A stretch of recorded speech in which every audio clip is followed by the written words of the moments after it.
Օրենսդրական փոփոխություն, որն ավելի է բարդացնելու քաղաքացիների կյանքը։ Գործող օրենքով վարչական տուգանքների դեպքում, եթե քաղաքացին կամ ընկերությունը համաձայն չէ վարչական ակտի հետ, կարող է բողոքարկել այն դատարանում։ Արդարադատության նախարարությունից շրջանառվող նախագծով վիճարկելու դեպքում քաղաքացին հնարավորություն է ունենալու բողոքարկել վարչական ակտերը, միայն թե այն տարբերությամբ, որ ըստ անհրաժեշտության իր հայցադիմումին կից արդեն պետք է հիմնավորի, թե ինչու է անհրաժեշտ կասեցնել վարչական ակտի գործողությունը եւ ինչ հետևանքներ կարող են առաջ գալ, եթե այն չկասեցվի։ Իհարկե, եթե դուք չկարողանաք կամ ըստ դատարանի չկարողանաք հիմնավորել օրինակ, որ ձեր համար դա ծանր ֆինանսական վիճակ է ստեղծում, դա էլ շատ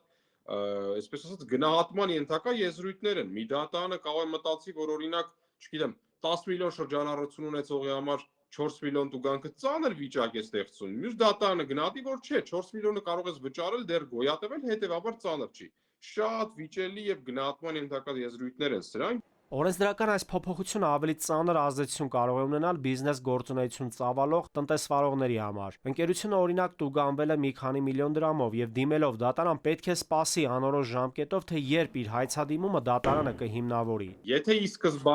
սկզբանե միջնորդությունը չի բավարարվում կասեցման մասով դատարանի կողմից եւ օրինակ կարաս այնտեղ վերաքննիչ դատարանել դիմես եւ դա օրինակ չի բավարարվում, ապա այո, դու պետք է վճարես տվյալ տուգանքը եւ սպասես, թե ինչ կլինի դատական վեճի ընթացքում,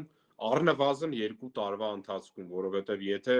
կողմերից մեկը վերաքննիչ բողոք տարավ, իսկ վարչական մարմինները միշտ վերաքննիչ բողոք են տանում պարտվելու դեպքում, ապա դա առնվազն 2 տարվա պատմություն է։ Վերջերս պարեկներ էին կալանավորվել ապօրինի որոշումների համար, վարչական իրավախախտման ավելի քան 280 կեղծ արձանագրություն կազմելու 50 դեպք էր բացահայտվել։ Հիմա ստացվում է, որ անգամ ապօրինի որոշումների դեպքում, երբ քաղաքացին դրանք վիճարկում է դատարանում, պետք է միջնորդություն ներկայացնի տուգանքը տվյալ փուլում չվճարելու համար։ Նաիրի Մուրադյան, ժամը լրատվական։